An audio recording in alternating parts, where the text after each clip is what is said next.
passagem dos 180 anos da Assembleia Legislativa do Estado. Queiram acomodar-se, por favor.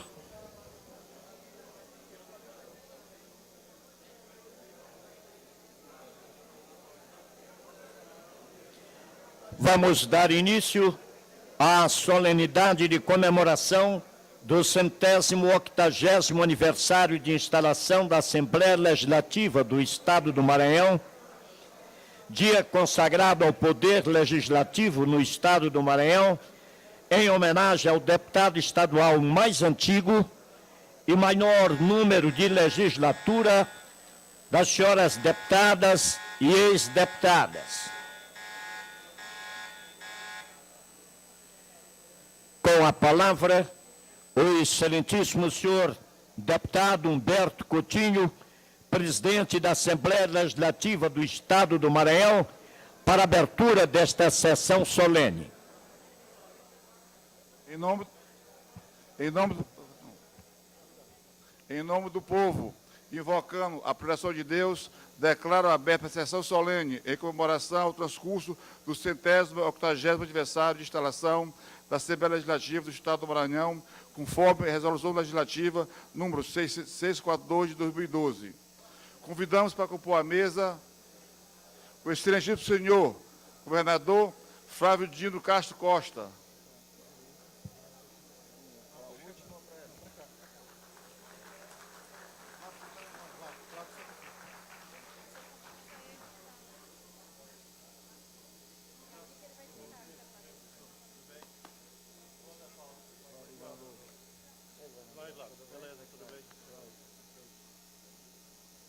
Excelentíssimo senhor desembargador Jamil de Miranda Gedeon Neto, diretor da Escola de Magistratura do Maranhão, neste momento representando a presidente do Tribunal de Justiça.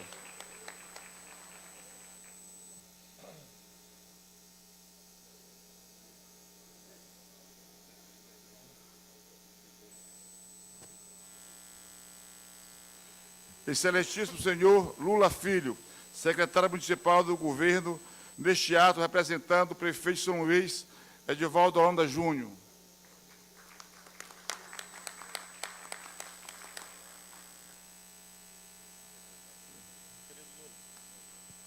Excelentíssimo senhor vereador Ricardo Diniz, neste ato, representando o presidente da Câmara de Vereadores de São Luís, Arte Ogum.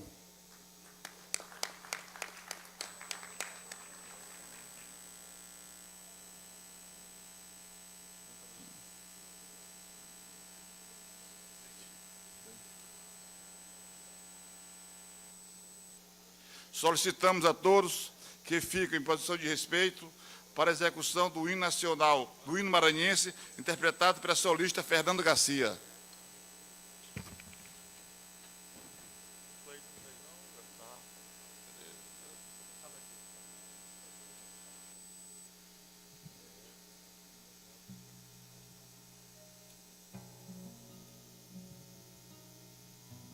Acompanhada aqui pelos músicos, no violão Mano Lopes e no bandolim Wendel Cosme.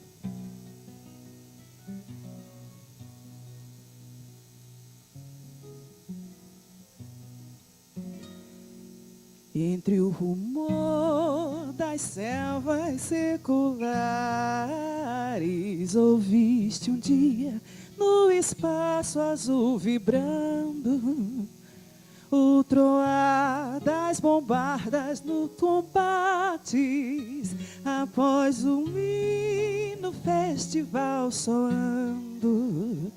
O troar das bombardas nos combates, após um hino festival soando. Após um hino festival soando. Salve pátria, pátria amada, Maranhão, Maranhão, berço de heróis. Por divisa tens a glória, por nome nossos avós.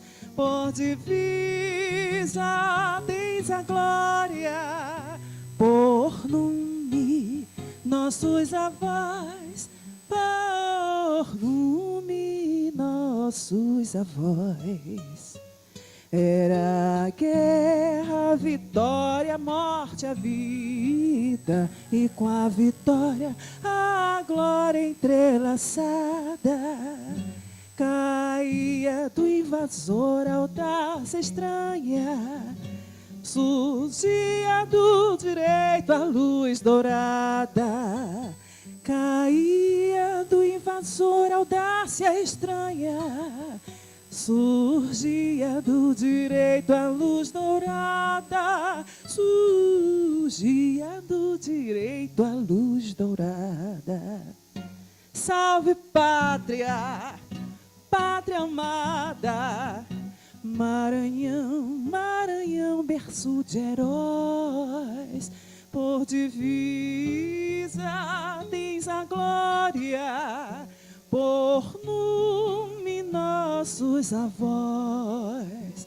Por divisa tens a glória, por nome nossos avós. Por nome nossos avós.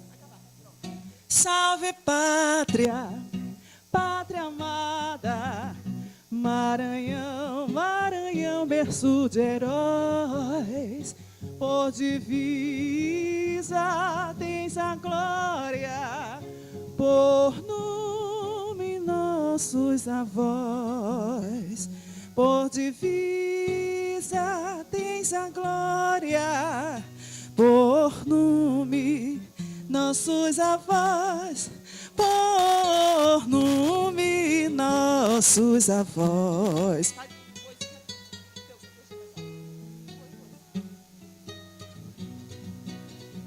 Salve pátria, pátria amada, Maranhão, Maranhão, berço de heróis.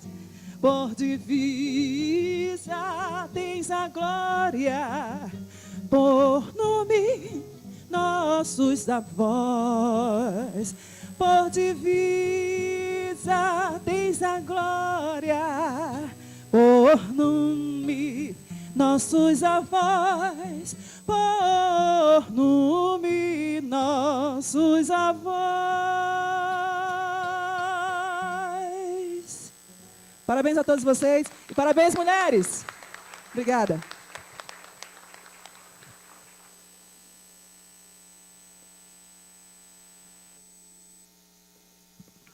Concedemos a palavra ao excelentíssimo governador do Estado do Maranhão, senhor Flávio Dino, que veio prestigiar o evento da Assembleia Legislativa.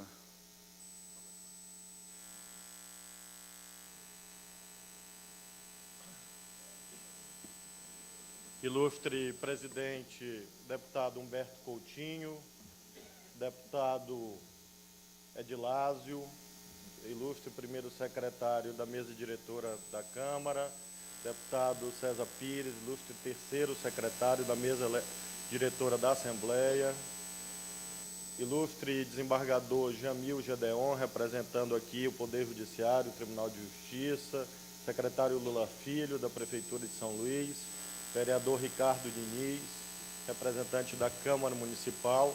Cumprimentar, em primeiro lugar, claro, todos os parlamentares que aqui estão, deputadas, deputados, saudar os deputados de hoje, nas pessoas, em primeiro lugar, das deputadas que aqui estão homenageadas, as atuais deputadas, Valéria Macedo, Francisca Primo, Graça Paz, Andréa Murá, acho que não esqueci, a deputada Ana do Gás, e aqui os deputados que aqui estão, Raimundo Cutrim, Antônio Pereira, Roberto Costa, Inácio, Zé Inácio, Vinícius Louro, Rafael Leitor, Paulo Neto, Sérgio Frota, Edivaldo Holanda, senhor vice-presidente Otelino Neto, deputado Fábio, deputado Marco Aurélio, deputado Wellington do Curso, deputado Josemar, deputado Ricardo Rios, deputado Eduardo Braide, líder do governo, deputado Rogério Cafeteira, deputado Fábio Braga, deputado Levi Pontes, deputado Rigo Teles, acho que não deixei de mencionar nenhum deles, dos presentes, que aqui estão. Deputado Souza Neto, que ali está, Cumprimentar os deputados de ontem, que aqui estão, são muitos os deputados que já ilustraram esta casa. Faço questão de saudar todos e todas na pessoa da deputada Cleide Coutinho, que também, neste momento, acumula a função temporária de primeira-dama da Assembleia Legislativa, mas que cumpriu um relevante papel a este Parlamento nos 8 anos que aqui esteve, e saudar os funcionários da Casa, a imprensa, todos que aqui estão, os companheiros e companheiras de governo, os representantes de outras entidades da sociedade civil, as autoridades militares que aqui estão, as autoridades civis de um modo geral, todos os companheiros, cidadãos e cidadãs que aqui estão. A minha presença aqui deriva, em primeiro lugar, da homenagem à instituição parlamentar. Ontem esteve conosco o ilustre ministro da Saúde, Arthur Quioro, veio lançar a 2ª edição do programa Mais Médicos. Nós hoje teremos mais de 700 médicos desse programa atuando no Maranhão. E um dado que chama bastante atenção: na primeira edição do programa, 90% dos médicos que aderiram eram médicos cubanos e 10% médicos brasileiros. Isso foi objeto de uma imensa controvérsia, inclusive no âmbito parlamentar. Na edição de ontem, 95% dos médicos são brasileiros e apenas uma pequena fração será de médicos estrangeiros. Esse fato elucida bem o papel das contradições para a conquista de novos patamares civilizacionais. Não houvesse a contradição em torno do programa, é claro que ele não teria recebido os aperfeiçoamentos, os aprimoramentos que levaram à sua continuidade com enorme êxito, sobretudo no que se refere à atenção básica e à atenção primária. De modo que, ao contrário do que visões autoritárias possam imaginar, a contradição, a diferença, o debate, não é nocivo em si mesmo. Só é nocivo quando isso desborda dos parâmetros democráticos, quando há a anulação da própria existência da democracia. Mas, ao contrário de ser nocivo, este fato, em torno desse programa governamental, mostra que a contradição, o bom debate, o conflito, qualifica as políticas públicas. Por isso mesmo, o ponto inicial da minha saudação, neste momento tão relevante da história dessa casa, que representa o povo do Maranhão, é de homenagem ao Parlamento por ser exatamente a casa da contradição, a casa do conflito, a casa do debate, em que as diferenças legítimas afloram e são dirimidas segundo a vontade popular dominante numa determinada conjuntura. Portanto, a minha presença aqui, como membro de um outro poder, que atua em harmonia e com independência, reciprocamente, em relação a essa Assembleia Legislativa, é, sobretudo, para sublinhar a imprescindibilidade de valorização do Parlamento como o centro da vida democrática. Não foi por outro motivo que o genial Oscar Niemeyer e o genial Lúcio Costa, quando desenharam a capital de todos nós, a capital do país, ao traçarem as linhas da Praça dos Três Poderes, colocaram ao centro, com o edifício mais majestoso, não o Palácio do Planalto ou o Supremo Tribunal Federal, mas sim exatamente o Congresso Nacional, que ali está como um polo gravitacional para os demais poderes e como também o estuário de todas as reivindicações populares, com as suas grandes cúpulas, com as suas torres, a combinação de retas e curvas, que dizem respeito também ao quanto a sociedade é plural. Nem sempre são retas, nem sempre são curvas. Por isso mesmo, acho que essa arquitetura desses profissionais, desses técnicos intelectuais brasileiros, se presta também a sublinhar essa centralidade que o Parlamento deve ter na vida democrática do país, sobretudo em momentos de atribulação. Todas as senhoras e os senhores acompanharam e estão a acompanhar, como eu também, como cidadão brasileiro, o debate acerca da lista, a famosa lista do Janot. A lista apresentada pelo Procurador-Geral da República, Rodrigo Janot, ao Supremo Tribunal Federal, supostamente, segundo se diz, com 54 nomes de parlamentares que serão investigados. E, a partir daí, se processa algo curioso, como se este fato pudesse ensejar uma crise política, uma crise institucional. acho isso totalmente descabido, porque, na verdade, este fato demonstra, ao contrário de uma crise, de que as instituições estão funcionando adequadamente, que nós temos um Ministério Público independente, que nós temos um Procurador-Geral da República nomeado pela presidenta Dilma Rousseff, mas que não se exime do dever de proceder às investigações, inclusive em relação ao partido da própria presidenta que o nomeou, e assim também em relação a outros partidos políticos representados no Parlamento brasileiro. De modo que este fato, essa atribulação, esse indício, segundo alguns, de uma crise política e institucional, deve se prestar também para uma reflexão nossa, neste momento tão relevante em que o Parlamento maranhense faz 180 anos, acerca exatamente da vitalidade das instituições no Brasil e do apoio que, como brasileiros e brasileiras, nós temos que dar para que todas as investigações sejam processadas, sejam adequadamente processualizadas, que as pessoas tenham o direito de defesa, naturalmente, e que, ao fim, possa emergir a verdade, a justiça em cada caso concreto.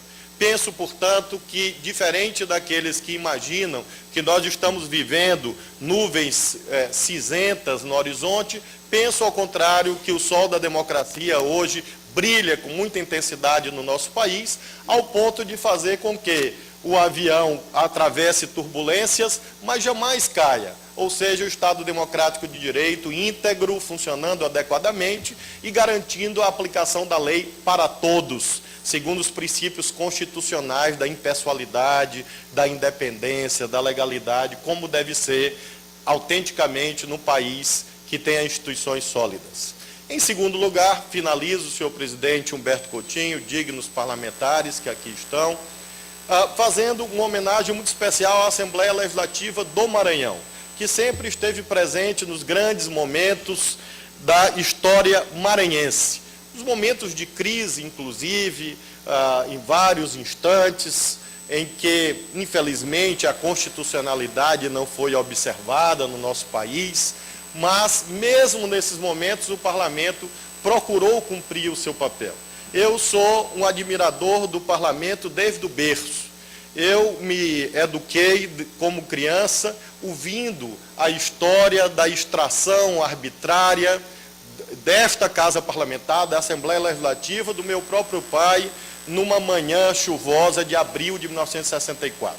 Já se vão mais de 50 anos, aqui está o então deputado Benedito Buzar, vítima do mesmo ato arbitrário. Mesmo nesses momentos de turbulência, a Assembleia Legislativa foi a casa do bom debate. Tomou as decisões que considerava mais adequadas naquele momento, ainda que se revelassem posteriormente incorretas e desastrosas, neste caso.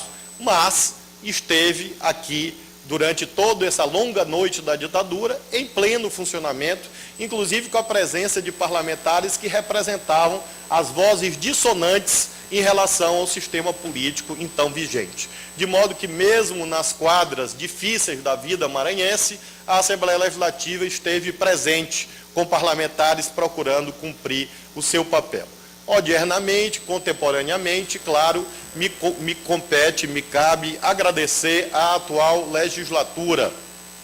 Medidas de grande importância para o povo do Maranhão só têm sido possíveis em razão exatamente da compreensão dos parlamentares. E vejam, e agradeço, independentemente das posições políticas, ideológicas e dos blocos parlamentares que aqui estão, felizmente as medidas que nós temos apresentado aqui ao Parlamento têm recebido uma ampla compreensão desta Casa. Me compete, mais uma vez, agradecer a compreensão dos parlamentares do governo e dos parlamentares que honram o nosso governo, figurando nas fileiras da oposição, exatamente procurando atender a regra constitucional do pluralismo político, ao qual nós respeitamos profundamente. De modo que sou profundamente grato a todos os parlamentares, a Vossa Excelência, presidente Humberto Coutinho, muito em particular, que como presidente representa toda a instituição,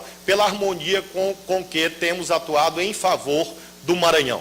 E é disso mesmo que se cuida. como nós conseguimos extrair das teses e das antíteses as sínteses mais adequadas para o enfrentamento dos graves problemas do Maranhão, os problemas sociais e econômicos com os quais todos nós diariamente nos defrontamos. Um momento de aniversário, claro, é um momento de memória, é um momento de reflexão sobre o passado, mas também é um momento de prospecção, um momento de apresentação de perspectivas sobre aquilo que nós imaginamos que devemos fazer nos próximos anos. Por isso, conclui exatamente em termos prospectivos, ilustre deputado Cabo Campos, ilustre deputado Estênio Rezende, que chegaram posteriormente ao início do meu discurso. Saudando vossas excelências, em conclusão, dizer exatamente que nessa dimensão prospectiva, nós precisamos continuar a lutar pelo desenvolvimento do Maranhão, que é a grande causa que deve nos unir a todos. O desenvolvimento, ele só se qualifica pela dimensão inclusiva, e isso que o distingue do mero crescimento. Quando nós temos o mero crescimento da economia, sem as políticas e os serviços públicos que garantam que essa riqueza socialmente produzida possa ser para todos, nós não cumprimos a meta do desenvolvimento. O desenvolvimento só é verdadeiro quando, além de se traduzir no crescimento da riqueza produzida no nosso Estado, ao mesmo tempo, concomitantemente, nós temos proporcionalmente a elevação dos indicadores sociais e da qualidade de vida do nosso povo. Essa é a meta com a qual nós trabalhamos, garantir que após essa quadra governamental, esse período de governo, nós tenhamos melhores resultados a apresentar ao nosso povo. Claro que temos gigantescos desafios à nossa frente, mas jamais devemos desanimar, porque os desafios fazem parte exatamente da necessidade que o nosso povo tem de que nós estejamos à altura das suas esperanças. De modo que eu saúdo muito especialmente todos os parlamentares, as deputadas, com o que concluo essa breve oração. Nós estamos na semana do Dia Internacional da Mulher. E a inclusão das mulheres na vida política é ainda uma dívida que o Estado Democrático de Direito tem com mais de metade da população. Basta nós olharmos que nós temos uma das menores representações femininas na América Latina nos parlamentos nacionais. Se a brasileira não for a menor, não me arrisco a afirmar, mas posso afirmar que, se não for a menor, é a segunda menor no que se refere ao percentual de mulheres representadas no Congresso Nacional. E isso é uma negação de cidadania. A conquista do voto feminino, em termos históricos, é bastante recente. Quando nós olhamos uma trajetória de 80 anos, praticamente, 1934 para cá, 81 anos, nós olhamos é muito tempo. Porém, em termos históricos, no longo arco da história, 80 anos, 8 décadas é muito pouco. Nós temos uma conquista, portanto, muito recente. Mas os interregnos autoritários que nós tivemos no Brasil fazem com que ainda nós tenhamos alcançado a representação feminina adequada à plenitude da democracia. A reforma política, na minha perspectiva, deve enfrentar, entre tantos graves problemas, garantir regras para além da cota nas listas abertas de candidatos, garantir também critérios que assegurem uma representação feminina mais alta, porque as mulheres, neste caso, trazem não apenas sentimento, como se costuma dizer, mas trazem, sobretudo, experiências únicas e singulares, e que são intransmissíveis, porque elas conjugam a dimensão racional com a dimensão imaterial, que não pode ser traduzida em palavras. Creio mesmo que a experiência da maternidade, da família, a experiência que a mulher tem no trato com o outro gênero, o gênero masculino, com as suas virtudes, as suas dificuldades, enfim, a perspectiva única que as mulheres trazem à vida social, a vida econômica como empreendedoras. Aqui está a senhora presidenta da Associação Comercial, a vida profissional, a dificuldade de compatibilizar isto, uma carreira de sucesso sempre exigida crescentemente de todas, de duplas, triplas jornadas, às vezes quádruplas jornadas. Tudo isto, naturalmente, pode sim ser defendido pela bancada composta pelos homens, mas com certeza vai ser defendida com mais autenticidade e eficiência por vozes femininas que aqui estão, tantas que ilustram e ilustraram o parlamento em outras ocasiões. De modo que finalizo em nome do governo, em nome do povo do Maranhão, saudando, aplaudindo e agradecendo a todos os deputadas e deputadas da Assembleia Legislativa do Maranhão. Muito obrigado.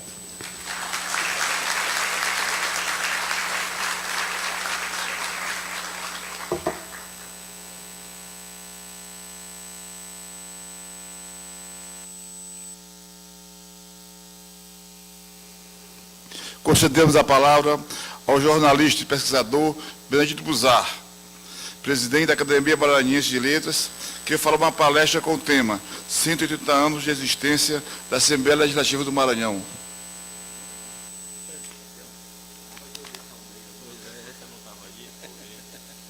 Você é meu amigo, isso é bondade.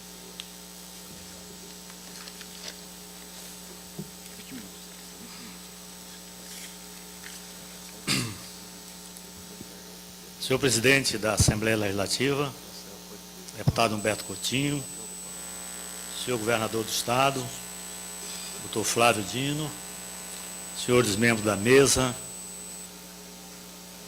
quero cumprimentar a todos, senhores deputados, deputadas, ex-deputados, autoridades civis, militares, jornalistas, convidados que se encontram neste plenário.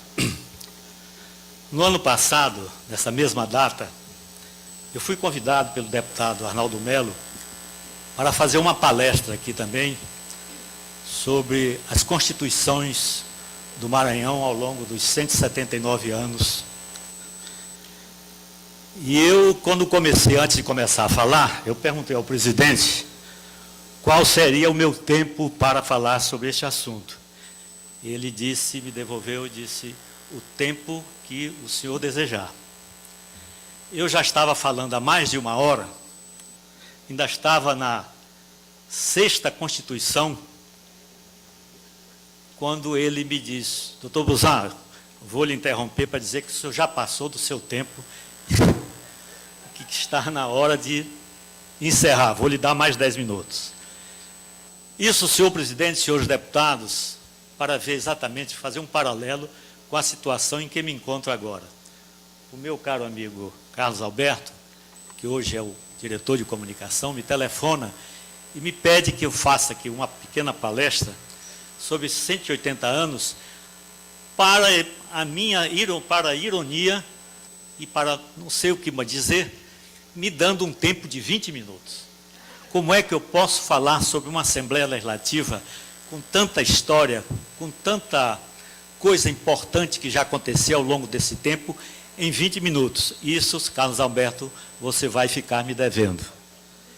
Mas, para não dizer que eu não falei de flores, eu vou tentar, presidente, depois de uns 20 minutos, o senhor me chama a atenção, bom? Fique... 20 minutos é muito pouco para dissertar sobre uma longa história de vida de um poder que em 180 anos passou por momentos diferentes, marcantes e indeléveis, nos quais a alegria se misturou, se confundiu com a tristeza, a vibração com a apatia, a truculência com a timidez, o entusiasmo com a tranquilidade, a exaltação com a sensatez, a paixão com o desamor, a coragem com a franqueza, com a fraqueza, a verborragia com a loquacidade, a demagogia com a autenticidade, a corrupção com a honestidade, o populismo com o popular e o autoritarismo com a democracia. Nesse caldo de cultura política, o Poder Legislativo do Maranhão começou a dar os seus primeiros passos na vida institucional brasileira com a elaboração de suas 3 primeiras constituições que foram marcadas por momentos de tensão e intranquilidade. A de 1834, a de 1892 e a de 1934 só chegaram a ser promulgadas depois de muitas divergências, colisões, conflitos e tumultos entre os parlamentares que se dividiram no plenário, com cada facção querendo, na lei ou na marra, impor a Carta Magna que se coadunasse com os interesses do seu grupo. Essa clivagem parlamentar levou o Maranhão a uma crise política em que os três poderes se engolfaram e, por pouco, não resulta no impeachment do governador Aquiles Lisboa, que não foi impeachado, mas acabou o Estado vivendo uma intervenção federal. Isso aconteceu em 1934, quando a Assembleia se dividiu, né, começou bem, mas depois ela se dividiu em duas, e a partir daí as coisas se complicaram e terminou desaguando no Poder Executivo, em que o governador Aquiles Lisboa, que era um grande cientista maranhense, um homem que foi escolhido por consenso de toda a classe política do Maranhão, mas terminou, né, se perdendo e quase foi empichado, e essa situação terminou numa intervenção federal. Então, eu vou por períodos, assim, por momentos da Constituição, pelos tempos que essas Constituições foram promulgadas, a tentar aqui pensar algumas coisas que me parecem assim, mais, né, não importantes, mas que chamam a atenção pela maneira como o Poder Legislativo enfrentou esses problemas e essas dificuldades. A Constituição, essa Constituição, a terceira que foi promulgada em 1892, ela, no ano de 1908, ela aconteceu um fato bastante interessante. O governador era o Benedito Leite, e ele teve que ir para a França naquela época, porque ele estava passando por uma enfermidade terrível. Ninguém, até hoje, nunca encontrei um livro que dissesse o que ele tinha. Mas sei que era uma enfermidade que ele terminou morrendo na França. E acontece que naquela época, senhor presidente, o governador do Estado, ele tinha 3 vice-governadores. Naquela época não se chamava governador do Estado, era presidente do Estado. Então ele tinha 3 vice-presidentes. Se hoje já dá confusão só vice-presidente, imagina naquela época com 3 vice-presidentes. E foi o que aconteceu. O Benedito Leite morreu, assume o primeiro vice-presidente, o Colares Moreira, mas ele comete a insensatez de viajar para o Rio de Janeiro sem pedir licença à Assembleia. Resultado, o segundo vice-presidente assume. E aí surge exatamente o impasse, porque os dois queriam ocupar o lugar de presidente da Assembleia ao mesmo tempo. E isso terminou, né, esse impasse foi acabado com a intervenção também do presidente da República, que era Nilo Peçanha, que chamou o presidente da Assembleia, sempre o presidente da Assembleia nessas oportunidades, ele marca presente, e chamou o presidente da Assembleia e disse, não, o senhor é quem vai assumir e não mais os vice-presidentes do governo. Em 1937, com a instalação do Estado Novo, a cena política maranhense se constrange com o governador Paulo Ramos, eleito indiretamente pela Assembleia em 1936. E nesse período, quando é decretado o Estado Novo, o Paulo Ramos manda fechar sumariamente o Poder Legislativo. Foi realmente uma cena patética naquela altura dos acontecimentos, quando a Assembleia estava funcionando de modo normalmente. E ele, além de fechar a Assembleia Legislativa, ele ainda comete a imprudência de mandar prender talvez um dos maiores intelectuais do Maranhão, um historiador reconhecido, que a Associação Comercial, ele só sobre a história do comércio do Maranhão, ele escreveu 3 volumes, que é o professor Jerônimo Viveiro. E o professor Jerônimo Viveiro, pelo fato de estar presente aquele ato que fechava a Assembleia, e ele protestou, né, nas galerias, ele foi preso e submetido a uma série de serviços e violências. Então, esse é um ato que marcou muito essa Constituição da época de 37. Com a volta do país à democracia em 45, o Poder Legislativo prepara-se para novamente funcionar com as eleições dos constituintes federais e estaduais, que produzem a Carta Magna mais democrática do Brasil e do Estado do Maranhão. As grandes divergências, naquela época, talvez não, eu posso assegurar com toda firmeza, que foi a Constituição mais tranquila e a melhor Constituição que o Maranhão já teve durante todo esse tempo. Ela foi feita com tanta harmonia, com tanta unanimidade, sem tantas divergências, que os assuntos mais palpitantes, que mais causaram divergências na fase da preparação da Constituição, pasmem, foi o problema da autonomia de São Luís e da autonomia de São José de Ribamar, que naquela época ficaram sem autonomia, e os prefeitos nomeados pelo governador.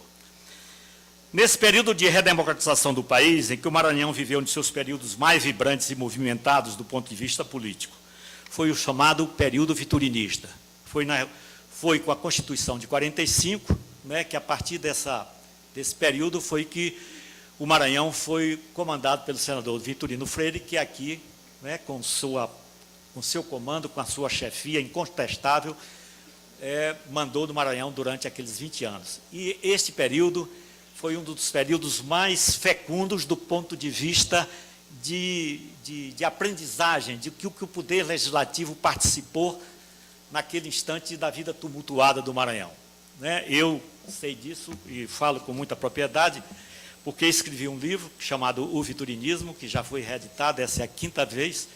Eu até, naquela época, quando ele foi editado pela primeira vez, o presidente desta casa era o deputado Manuel Ribeiro, e ele prontamente comprou uma grande quantidade para distribuir para os deputados. E esse apelo eu faço nesse instante ao deputado Humberto Coutinho, para que também, se possível, possa adquirir esse livro, porque é muito importante aos deputados estaduais, porque para entender o que nós estamos hoje atravessando, o período que o Maranhão passou, depois do viturinismo, há necessidade de que se leia, de que se entenda o que aconteceu no Maranhão naquele período de 20 anos.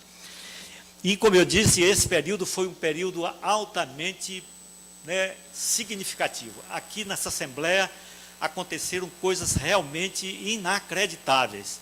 E aconteceram por quê? Porque naquela época havia exatamente a divisão entre governo e oposição, era bastante ferrenha, era praticamente iguais, o número de componentes de um e de outro. Às vezes variava em função do preço de cada um, né? Mas isso mudava, né? De repente tornava a mudar. Então o duelo, o embate político aqui nessa Assembleia era muito forte, porque o governo tinha uma composição quase igual à da oposição. E era por isso que as coisas aconteciam aqui de maneira surpreendente muitas vezes, e que chamavam a atenção e que duravam muito tempo, e que muitas vezes até a imprensa nacional se voltava para o Maranhão, porque aqui aconteciam coisas inacreditáveis, sobretudo com o Poder Judiciário naquela época, sobretudo o Tribunal Regional Eleitoral, que era um tribunal que fazia muito o jogo do Palácio dos Leões. Né? Ele era praticamente uma apêndice do Poder Executivo. Então, tudo que a oposição desejava, questionava ou impugnava, não tinha acolhida naquele poder, naquele órgão, né? no Tribunal Regional Eleitoral e também no Tribunal de Justiça, que os desembargadores naquela época estavam bastante comprometidos, tanto que o desembargador Gedeon naquela época, tinha a bancada dos magistrados, dos desembargadores do governo, e tinha a bancada dos desembargadores da oposição. Isso eles não escondiam, né, e se ufanavam até dizer, coisa que, felizmente, hoje nós não vemos no Maranhão.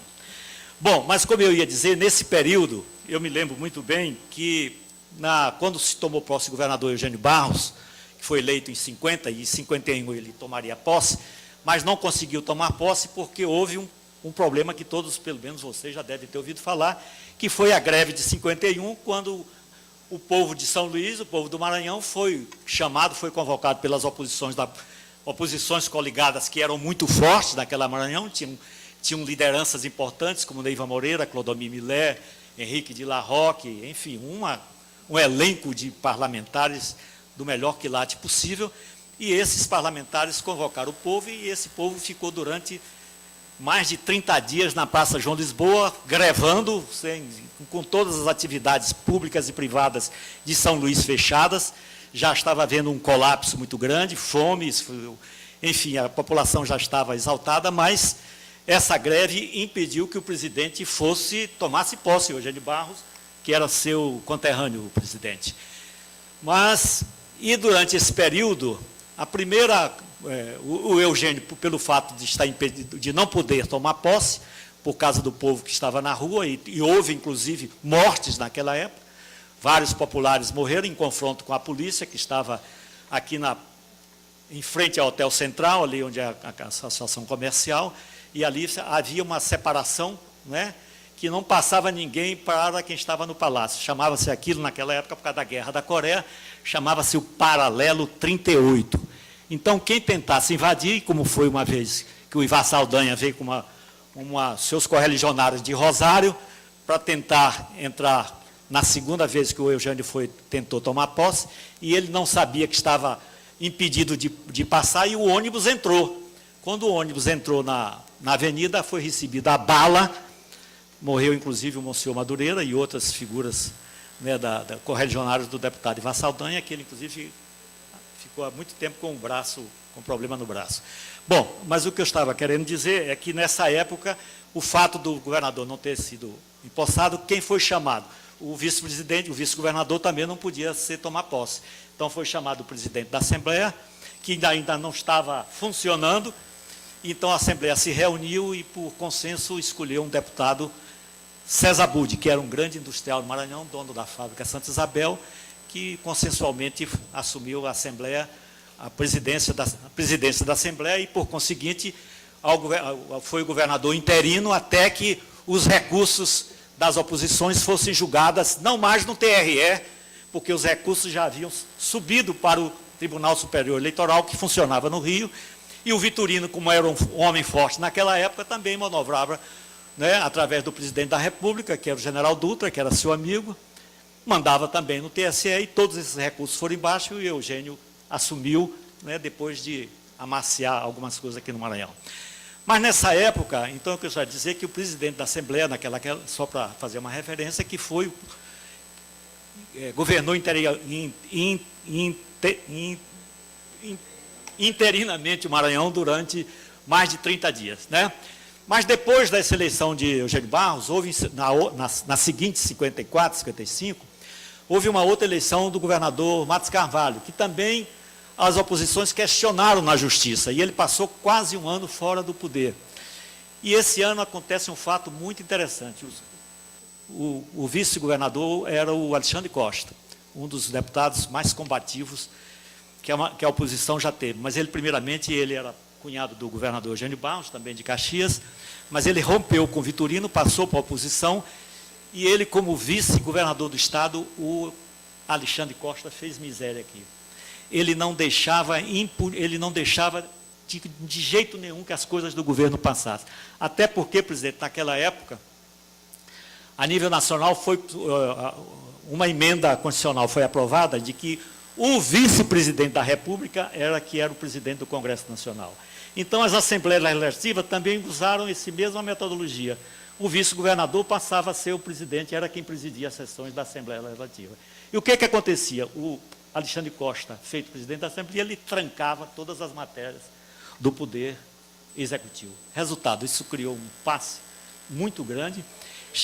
Chegou uma época que a Assembleia fechou para o Alexandre não entrar, aí transferiram a sede do Poder Legislativo lá para a Biblioteca Pública, e, para surpresa de todo mundo, quando os deputados do governo chegam para iniciar a sessão, o Alexandre Costa já estava sentado, presidindo a mesa sozinho.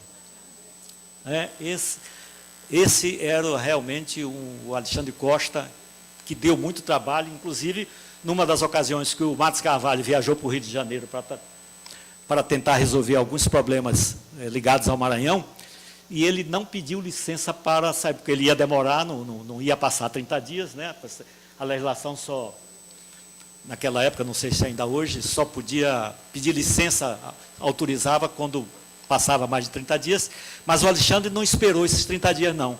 Ele imediatamente assumiu o Poder Legislativo, assumiu o governo do Estado, a revelia do Matos Carvalho, que tinha viajado, e fez miséria, nomeou desembargador, Eugênio de Lima, viu, desembargador? Eugênio de Lima, o senhor já ouviu falar, senhor? Foi nomeado pelo Alexandre Costa, naquela época, a revelia de tudo. Nomeou outros juízes, demitiu o Newton Belo, que era o chefe da Casa Civil. Enfim, o Matos Carvalho mal chegou no Rio de Janeiro, teve que voltar num outro avião seguinte para poder reassumir o governo, porque senão o Alexandre Costa era capaz de... Bom, esse é o Maranhão dos anos 50. Nos anos 60, esse é um ano que me toca profundamente, porque eu fui deputado nessa época, o governador Flávio Dino, ainda há pouco acabou de falar, eu e o filho e o pai dele, né, que é meu amigo, meu compadre, e meu confrade também na academia hoje, nós passamos por momentos tremendos, trágicos aqui na Assembleia, porque nós fomos acusados de ser subversivos, né? Nós éramos bastante novos, eu tinha 20 e poucos anos, 22, 23 anos, Salve também era, Ricardo Bogera, um outro deputado também muito novo, e nós formávamos um trio aqui muito combativo ao governo, que era o Newton Belo naquela época, e por isso nós pagamos um preço muito alto, fomos denunciados ao Quarto Exército naquela época, e veio a pressão militar e impôs aqui a Assembleia, né, caçasse os nossos mandatos. Então, eu, Salve Dino e Ricardo Bogera, que se livrou por pouco, nós tivemos os nossos mandatos cassados em 1964, logo no começo da Revolução, fato que até hoje, né, a Assembleia Legislativa, no ano passado, se redimiu dessa situação, houve uma solenidade muito marcante aqui, presidida pelo deputado Arnaldo Melo, que eu quero reverenciar nesse instante, e a Assembleia nos devolveu, pelo menos simbolicamente, aquele mandato que nós havíamos perdido naquela época. Um outro momento importante que eu já estou para acabar, viu, presidente? Foi em 67, quando o Poder Legislativo sofre um vexame terrível. Quando os deputados eleitos em 66 são convocados pelo Poder Executivo para adaptar a Constituição do Estado aos atos institucionais vigentes no Brasil. Não houve convocação para eleger os constituintes e o produto desse trabalho envergonha a história deste poder. Foi a única vez que aconteceu um momento trágico, terrível para este poder, quando ele teve que ser convocado aí pelo Executivo para fazer essa adaptação aos adicionais que naquela época vigiam no Brasil. Outro momento que eu vou encerrar, importante, mas constrangedor também para este poder, ocorre em 94, quando a Assembleia indica os delegados que participariam do colégio eleitoral para eleger o presidente da República. Dividida entre sarneístas ou sarnezistas e malufistas, que era que a casa se compunha naquela época, o processo dessa indicação perpassa por diversas etapas e com turbulências, agressões físicas e verbais, presença da Polícia Federal no plenário, confinamento de deputados, recursos, embargos ao Tribunal Regional e ao Superior Eleitoral. Foi uma luta, nós tivemos, aqui a Assembleia teve que votar 3 vezes esses membros, essa delegação, viu, governador, que iria, Vossa Excelência nessa época já deve ter acompanhado aquele processo, que na primeira vez foi eleito uma representação de 6, que pertencia ao Grupo Sarney, aí veio o outro pessoal do outro lado, o pessoal do Maluf, derrubou, tudo isso passando pelo Tribunal Eleitoral, pelo Tribunal pela Justiça, e só na terceira vez para a eleição desses delegados é que realmente a coisa foi validada, mas já praticamente em cima da eleição do Tancredo Neves, né? Se não me engano, às vésperas da eleição, o Senado da República se reúne e realmente, diante daquele impasse, considera a lista, os delegados que podiam representar a Assembleia Legislativa. O sinal chegou exatamente na hora. Eu não cronometrei, mas não tenho mais nada a dizer, presidente. Me desculpem se eu não correspondi às expectativas das pessoas que estavam aqui, mas eu acho que em 20 minutos eu fiz talvez o exercício mais importante da minha vida, que mais exigiu mais trabalho, de falar sobre 80 anos em praticamente 20 minutos. Muito obrigado a todos que me toleraram. Muito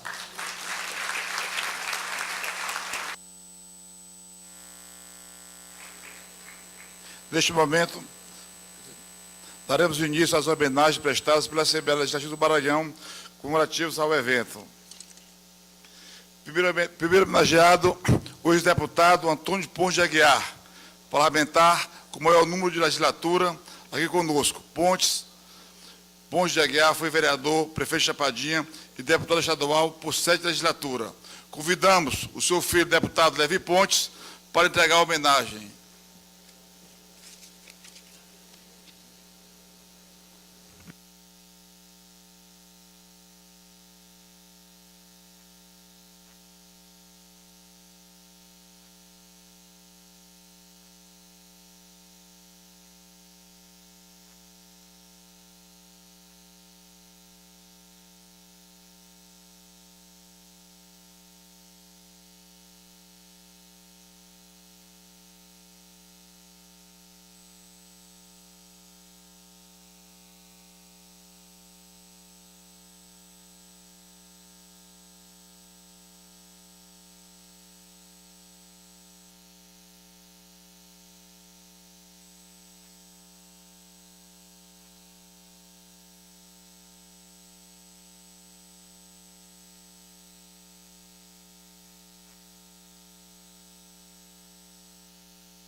Assistiremos a um vídeo com imagem dos ex-presidentes, simbolizando as passagens de todos os deputados estaduais por esta casa.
Daremos início ao segundo momento da sessão, onde serão prestadas homenagens a ex-deputados estaduais presentes, que serão entregues pelos deputados estaduais da atual legislatura. Ana do Gás, deputado Josimar de Maranhãozinho. Andréa Murá, Deputado Souza Neto.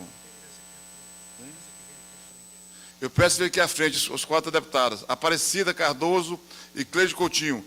Aparecida Cardoso, deputado Estênio Rezende, e Cleide Coutinho, o próprio.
O governador Flávio Dino, por motivo de agenda, vai ter que se retirar. E o ex-deputado, ex-presidente Marcelo Tavares, atual secretário de governo, para substituí-lo. Deputada Cristina Acha. Deputado César Pires, para entregar homenagem. Francisca Primo, deputado Roberto Costa. Cardenha Gonçalves, deputado Sérgio Frota. E Graça Paz, deputado Raimundo Coutrin. As 4 deputadas aqui na frente.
Deputada Graciete Lisboa. Deputado Fábio Braga, para dar a comenda. Helena Hilley, deputado Otelino Neto. Janice Brade, deputado Eduardo Brade. Marinete Gralhada, deputado Edivaldo Holanda.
O Hélio do Curso, deputado, para entregar ao deputado Graciete.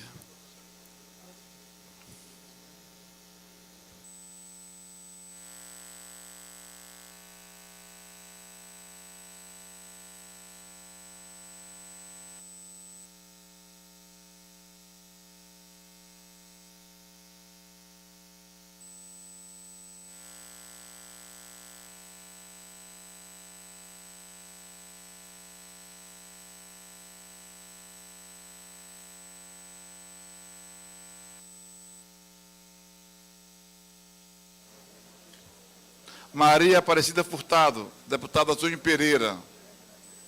Marli Abdala, deputado Adriano Sarney. Priscila Sar, deputada Vinícius Louros.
Sandra de Deus, deputado Rico Teles.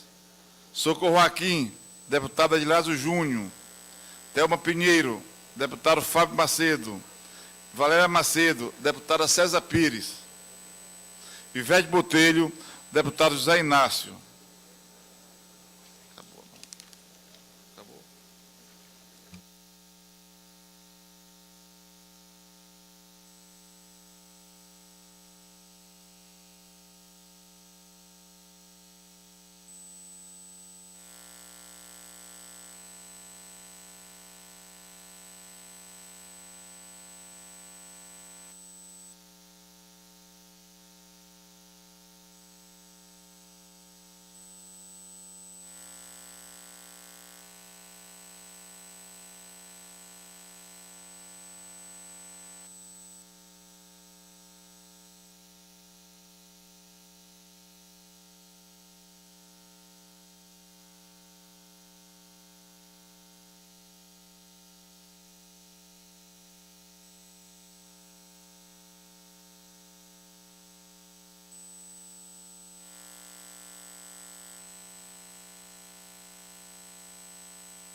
Conceda a palavra à deputada Graça Paz, por 5 minutos.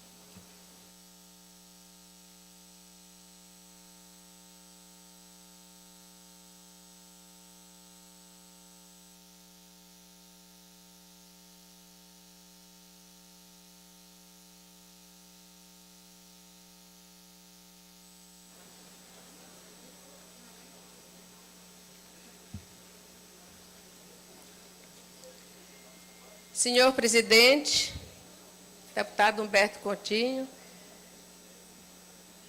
todas as autoridades que compõem a mesa, como eu tenho só 5 minutos, eu não vou citar todos, mas sejam bem-vindos sempre a esta casa. Senhores deputados, senhoras deputadas, as atuais, as que já passaram por esta casa. Primeiro, falando dos 180 anos da Assembleia Legislativa, eu tive a curiosidade de ir lá no Google e ver que faz muito tempo que o homem se desdobra pela melhor forma de organização no poder político. Uma forma que não deixasse as decisões nas mãos de apenas uma pessoa ou de apenas uma instituição. Um pensador britânico, o John Locke, que vivia em meio a um poder absolutista, foi o primeiro a pensar a divisão do poder. Somente décadas depois, Charles de Montesquieu, com base nas ideias de Locke e do filósofo grego Aristóteles, escreveu um livro chamado O Espírito das Leis. E nesse livro desenvolveu a teoria dos três poderes. Segundo essa teoria, a organização política seria dividida em 3 esferas de poder, visando equilibrar a autonomia, cada esfera com poder de decisão e de intervenção, se fosse o caso. De acordo com Montesquieu, os 3 poderes seriam executivo, legislativo e judiciário. E nós, daqui do executivo, que somos um servidor público do povo que nos colocou aqui, só temos que agradecer a esses senhores que pensaram primeiro por nós. E sobre o Ano Internacional da Mulher, e hoje eu agradeço a esta casa, ao presidente Humberto Coutinho, que aproveitou este momento para homenagear as mulheres, eu só tenho também que agradecer. E falando em nome de algumas que me autorizaram, outras, muito obrigada. Eu só quis falar, senhor presidente, porque só hoje eu fiquei sabendo que eu sou a mais velha, quer dizer, a deputada que tem mais mandato nesta casa. Eu não sabia disso. Eu sei que a deputada Marli Abdala teve 3 mandatos e meio, a deputada Helena também teve vários mandatos, mas eu estou no meu 4º mandato. E só espero, inclusive eu fui aconselhada a não dizer isso, para não mostrar a idade, mas eu não tenho problema com isso, graças a Deus. Eu tenho mais é que agradecer a toda a população do meu estado, essa generosidade com que me fez representá-lo por tanto tempo. Antes, o meu marido, o ex-deputado Claudomir Paz, que eu não posso deixar de citar aqui, e que teve 3 mandatos, portanto, 7 mandatos dentro da nossa casa. E quero dizer que é uma honra para mim, né, estar neste 4º mandato com o apoio do povo do meu estado. E parabenizar todas que por aqui passaram, que tiveram, que deixaram tanto serviço prestado para este estado, né, e dizer que todas nós que estamos aqui devemos mesmo incentivar as mulheres a se candidatarem. Essa cota de 30%, e agora na Câmara foi discutido uma cota maior, a deputada Gardênia falou sobre isso aqui, que poderia ir a 50%, eu até discordei, deputada, e argumentei porque até este 30%, que é o mínimo, não está sendo preenchida por vagas femininas. E que não é 30%, é 30% no mínimo, 70% no máximo para ambos os sexos. Quer dizer, poderá ser 50%, sim, se assim as mulheres se candidatarem.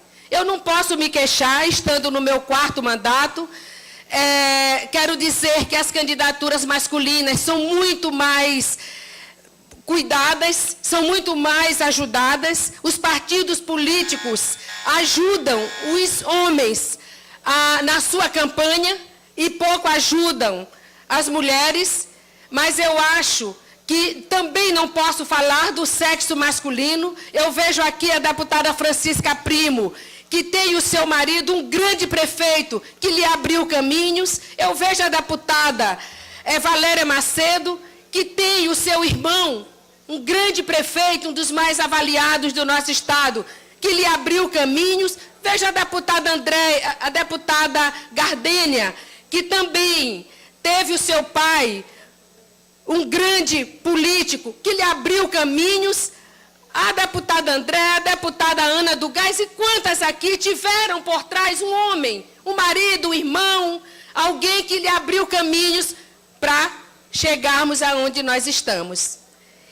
E por isso não podemos de forma nenhuma falar. Apenas o que nós temos que fazer é lutar.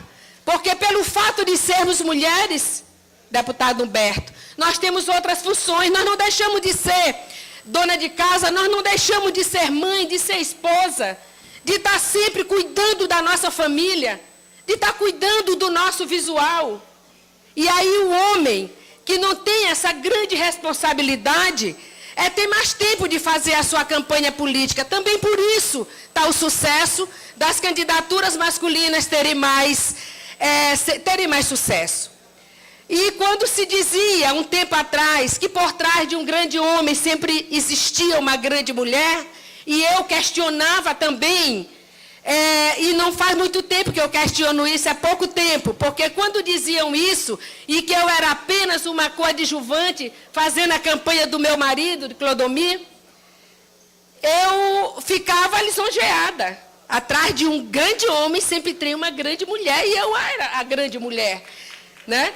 Mas hoje, o que é que a gente diz? Nós mulheres, não é atrás, é do lado do grande homem, sempre caminha uma grande mulher. Cada um complementando o outro. O homem é mais técnico, pensa mais com a cabeça. A mulher é mais criteriosa, é mais emoção, pensa mais com o coração. E é justamente por isso que nós damos certo. Porque o homem pensando e a mulher agindo mais com a emoção, eu acho que aí está o equilíbrio. Mas sempre dizendo, é do lado de um grande homem que caminha uma grande mulher. Muito obrigada. Convidamos a senhora Meire Ferreira, professora da Universidade Federal do Maranhão, para proferir palestra com o tema A Mulher no Parlamento Maranhense.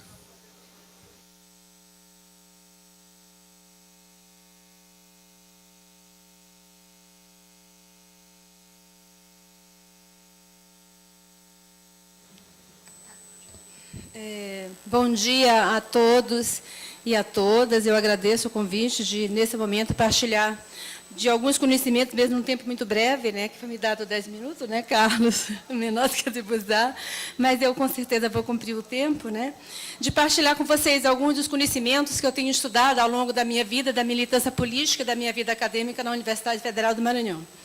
Dizer que eu me sinto bastante feliz de estar aqui nesse momento, vendo as mulheres, essas heroínas que hoje foram homenageadas, que eu acho que efetivamente a Assembleia Legislativa tinha uma dívida, tem uma dívida com as mulheres, porque apesar de sermos poucas, nós fazíamos a diferença, né, Cristina? E nesse estudo que eu realizei em 2000, publicado em 2010, mas que eu realizei aqui no Legislativo Maranhense, eu faço um estudo profundo sobre a presença das mulheres no Parlamento Maranhense, também dialogando com o Parlamento Português e com a Câmara Municipal de Vereadores.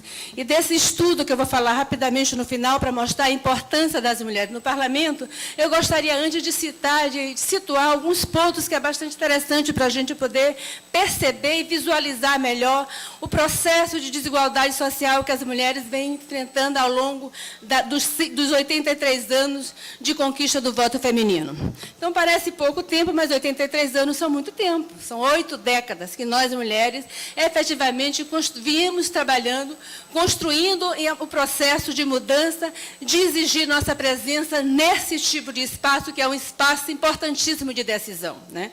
Eu gostaria de dizer que nessas 8 décadas, apenas 54 mulheres estiveram presentes assumindo os cargos de poder, né? Dentre elas, além de vocês todas, cito a deputada... Desculpa, ajuda aí, Bogé. A primeira deputada. Isso, e também a deputada que faz a capa desse livro, que é a deputada Dalva Bacelar, que foi a nossa primeira deputada, a única deputada constituinte maranhense. Então, já passaram pessoas que não estão aqui, mas que são bastante interessantes de lembrar dos momentos políticos de Conceição Andrade, que foi a única deputada no mandato de 86, a deputada Conceição Mota, que durante 2 mandatos vinha a essa tribuna sempre vestido de preto e enfatizava a luta do PMDB, do MDB ainda na época, contra a ditadura. Então, foram mulheres emblemáticas que deram uma contribuição inestimável para a vida política do Maranhão. Quando a gente se pergunta, assim, avaliando todos os mandatos onde as mulheres estiveram presentes, eu lembrando para vocês que de 34 até 1986, apenas uma mulher era eleita. Isso começa a mudar em 90, quando se elegeram 3 mulheres.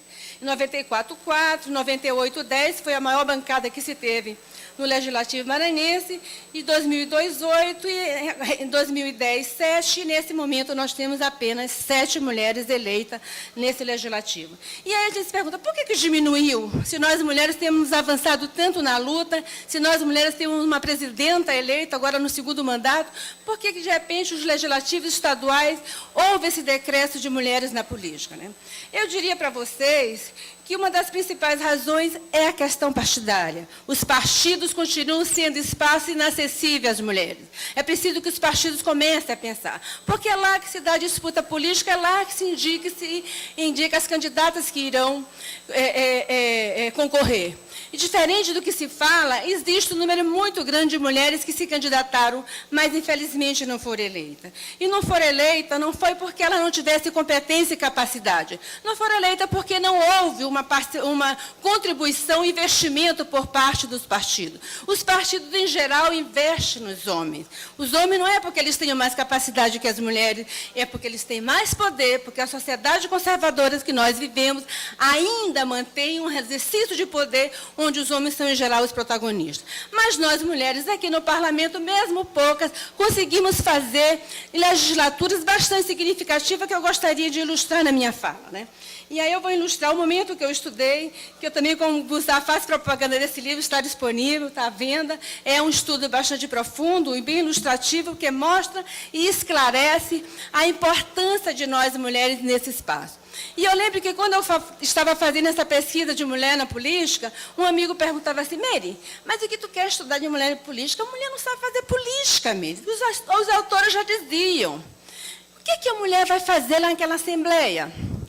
E eu dizia, olha, elas vão fazer muita coisa, elas já fazem. E daí nasceu a minha pesquisa, que eu já dialoguei muito tempo, principalmente com a deputada Thelma Pinheiro, a deputada Helena Rio, que durante toda a minha pesquisa facilitaram muito a abertura dos espaços, dos canais, para que eu pudesse entrevistar 8 deputadas e 8 deputados, né? Então, não foi uma pesquisa onde eu trabalhei só com as mulheres.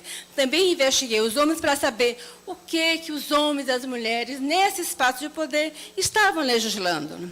E vejo que nessa... Estou falando muito rápido, eu vou desacelerar, tá?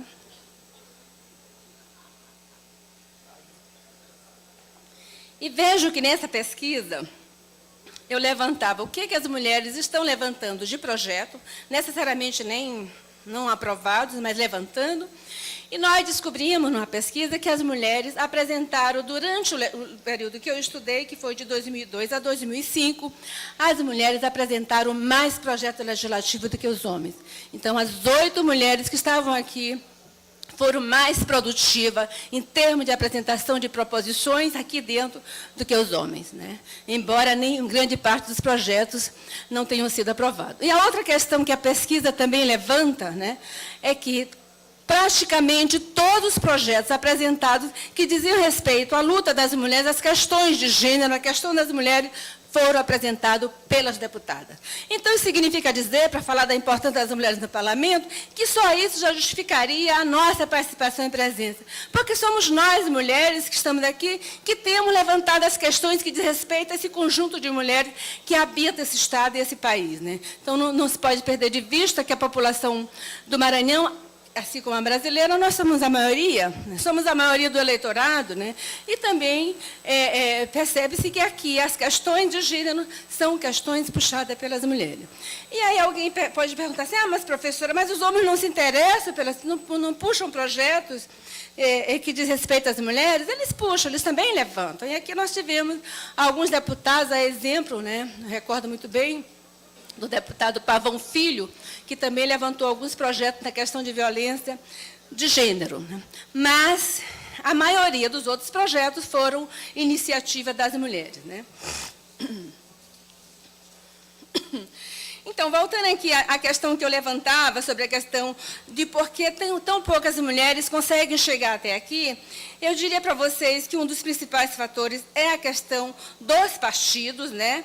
E eu citaria um estudo de uma autora francesa chamada Michelle Perrault, num livro que ela publicou chamado As Mulheres e o Silêncio da História, onde ela é enfática ao dizer que os partidos políticos e as igrejas são ainda os espaços mais inacessíveis às mulheres, né? E que é preciso, então, que a gente pense esses espaços para que nós, mulheres, que somos protagonistas, podemos digamos assim, abrir esses canais de participação. E quando nós falamos dessa importância, a gente não pode perder de vista que nós vivemos numa sociedade que é democrática. E numa democracia, como bem fala Norberto Bobbio, um autor muito conhecido de todos vocês que fazem política, na democracia não cabe qualquer tipo de interdição, nem mesmo as interdições relacionadas às questões da diferença e da divergência. É importante dizer que nós, mulheres, somos diferentes, mas nem por isso a gente precisa ser desigual. Nós, mulheres, nós, feministas, ao longo dessas histórias, viemos lutando para construir a igualdade. Não se pode desconsiderar a luta do sufragismo no século XVIII, século XIX, e século que vai desencadear no século XX com a conquista do voto em 32, como já enfatizamos. Todas essas lutas são demonstrativas de que as mulheres sempre estiveram lutando para mudar a situação desigual. A luta pelo voto, a luta pelo direito à educação, a luta pelo trabalho, a luta pelo direito de ir e vir. Parece distante essas lutas, né? Parece que a gente já conquistou quase tudo, né? Mas ainda hoje a gente percebe que há falta de dignidade para as mulheres. Essa falta de dignidade se traduz, por exemplo, nos dados sobre violência, que com certeza vocês estão o tempo inteiro vendo, porque o ano passado, o ano retrasado, nós tivemos uma CPI da violência contra a mulher, puxada pela deputada Francisca Primo, e tivemos a deputada Gardênia, que apresentou vários projetos de combate à violência contra a mulher. Então, isso não é novidade para vocês, de saber que a questão da violência é algo que nos mutila, que nos vitimiza e que nos atinge em todas as idades, classes sociais, em todas as etnias. Né? A luta por creche, a luta pela descriminalização do aborto, pela paridade política, são lutas que a gente continua empreendendo. Então, isso significa dizer que muita coisa ainda precisa ser feita aqui. E eu pergunto, qual os homens dentro desse parlamento nosso, ou dentro do Legislativo, do Congresso Nacional, que tem puxado o projeto desse campo? Muito poucos. Geralmente são questões puxadas por nós mulheres. Por isso é muito importante, né, que as nossas 6 deputadas, que hoje estão, a maior parte delas presentes aqui, se articule e se organize. Né?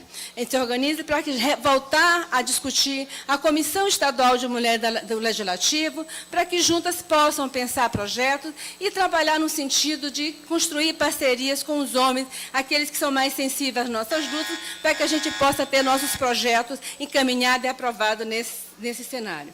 Eu gostaria ainda só de finalizar, dizer para vocês ainda um ponto, né, que dá tema a esse livro, que é Os Bastidores da Tribuna. Por que esse livro tem esse nome? Porque as mulheres, nesse período que eu estudei, elas estavam invisíveis, elas atuavam mais nos bastidores.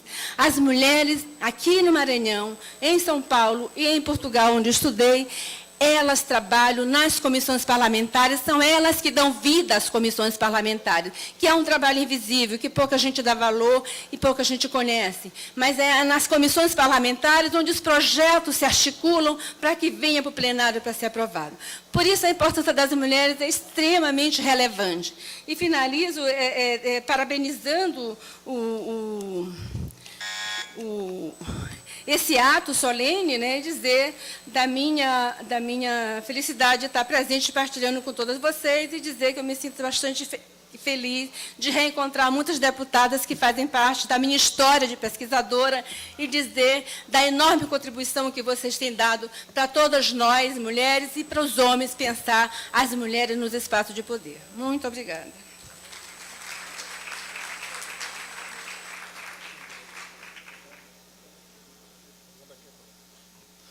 Neste momento, faremos a entrega simbólica do Código de Conduta dos profissionais de comunicação da Assembleia Legislativa ao jornalista Jorge Vieira, presidente do Comitê de Imprensa do Poder Legislativo. E para efetuar, convidamos o senhor Carlos Alberto Ferreira, diretor de comunicação da Assembleia Legislativa.